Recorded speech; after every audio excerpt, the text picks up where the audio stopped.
Hey everyone, RogueGold here, welcome back to the Division 2. And today, the wait is finally over. Right now, Gamescom is underway in Cologne, Germany. And if you had not seen my prior coverage about it or the Gamezone announcements, the team is at Gamescom hosting 2 panels related to the Division 2, talking about future content, updates on the franchise, and more. So today was panel 1, titled From DC to Brooklyn. And while that sounds like it might not be terribly revelatory, this one was short and sweet. They got to the point and they did give us some very big information about the future of the Division 2's seasons specifically. So we're going to recap that right now in this video. I just wanted to let you know that tomorrow is panel 2. And this is the big one. They teased twice within this panel that snow is on the way, that tomorrow is going to be them unveiling whatever the snow teasers are that we've been getting these past few weeks. We're going to get updates on the Division Resurgence. Also, just revealed this morning, Julian Garrity is at Gamescom. For those of you who don't know, Julian is the executive producer of the entire Division franchise. We have not really seen him in a public space since he took on that role. And his primary focus right now is working on the Division 3. So is he at Gamescom just to support? Is he there to be on the panel tomorrow? We have no idea. The point is, tune back in tomorrow. You're not going to want to miss it. Of course, I will have a recap video like this up once it is live. However, I will also be streaming this event if you want to join in, watch along with me, see my reaction. If you do, the details are on the community tab, but tune in at 6:45 a.m. Pacific, 9:45 a.m. Eastern. It's going to be big. I just wanted to shout that out. But without any further ado, let's dive on into today's panel's recap. So, on today's panel, it was hosted by Anais, who is one of our communication developers on the Division 2, and joining her was Yannick, who I think a lot of you know as the creative director on the game, as well as Andrea from the Bucharest studio, and she is the Division 2's art director. Now, the panel was split into 2 parts, really. The first was talking about the already released Battle for Brooklyn DLC earlier this year. A lot of the information they talked about was stuff we already knew, but just to go over the bullet points, they highlighted the significance of this releasing 5 years after the Warlords expansion. They talked about how they floated a lot of different locations for this DLC around the DC and New York areas, but then once Brooklyn was floated, it just kind of clicked for everybody. Andrea specifically went into the process of creating the world and developing the environmental storytelling that the Division is known for. They talked about the decision of making the campaign for this DLC linear, which is a departure from past Division experiences, as well as also talking about how they made the main story not quite connected to the seasonal story, which was definitely a surprise for a lot of players. So again, they talked about a lot of stuff, but it was many things that we already knew. Then they got to the good stuff, if you will, starting with Year 7 Season 2. Now, we just played the PTS for this past weekend. You might have seen some of my coverage on that, but right off the bat, they confirmed some awesome details. Firstly, this is releasing in under 3 weeks on September 9th.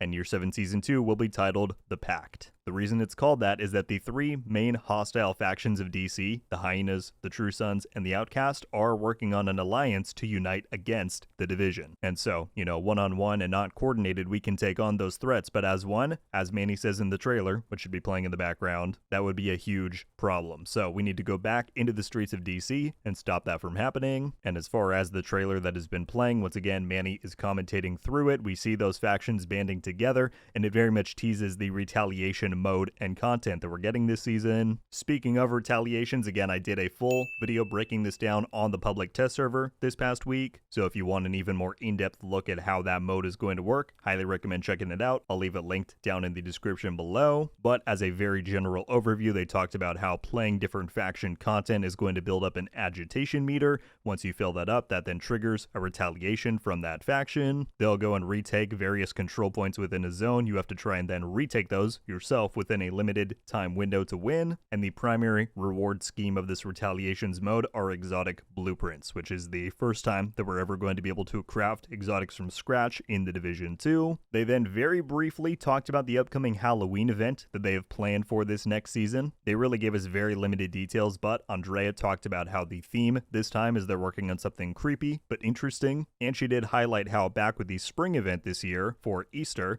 different enemies had the ears on them and you picked up the eggs that they collected. She said they really want to lean more into that, which is good news in my opinion, because even though the spring event was still quite simplistic, it was a bit more interesting and refreshing compared to some of the other ones that we've gotten. So if they're going to continue to push the uniqueness of these events, I'm all for it. But yeah, very limited details about the Halloween event thus far. But then they took a step even further to tell us about Year 7 Season 3, the season after the one that we're about to get. This is going to be called Mutiny, and they confirmed that it will release in early December December, so just a 3-month season for Year 7 Season 2, and then we're launching straight into Season 3. Yannick talked about how for this season they are working on new gameplay toys, a lot of new things that they want you to be able to do gameplay-wise, and part of that they confirmed, I know a lot of people are going to love this, how the seasonal modifiers for Year 7 Season 3 will relate around you having a companion NPC to be able to fight alongside you in combat. We got no further details than that. I know a lot of people are going to ask, is this a dog? Is this a warhound? Is this just a random dude you pulled off the street? We don't know, but they confirm that the seasonal modifiers will be tied around us having a companion NPC,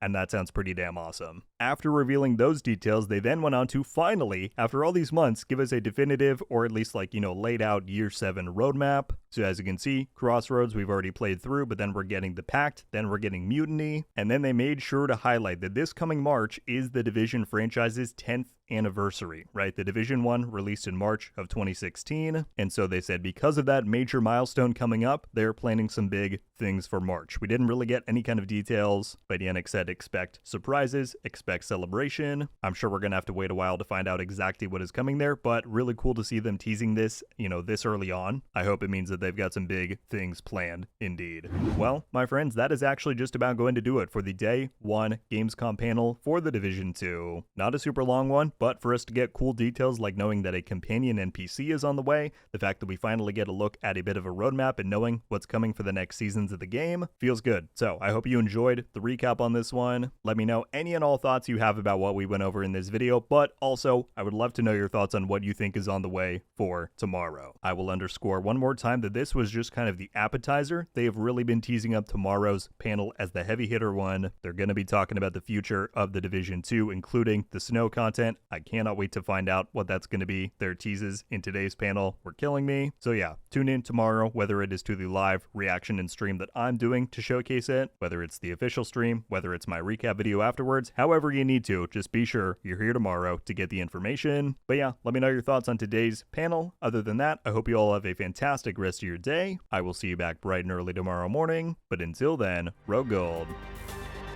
out.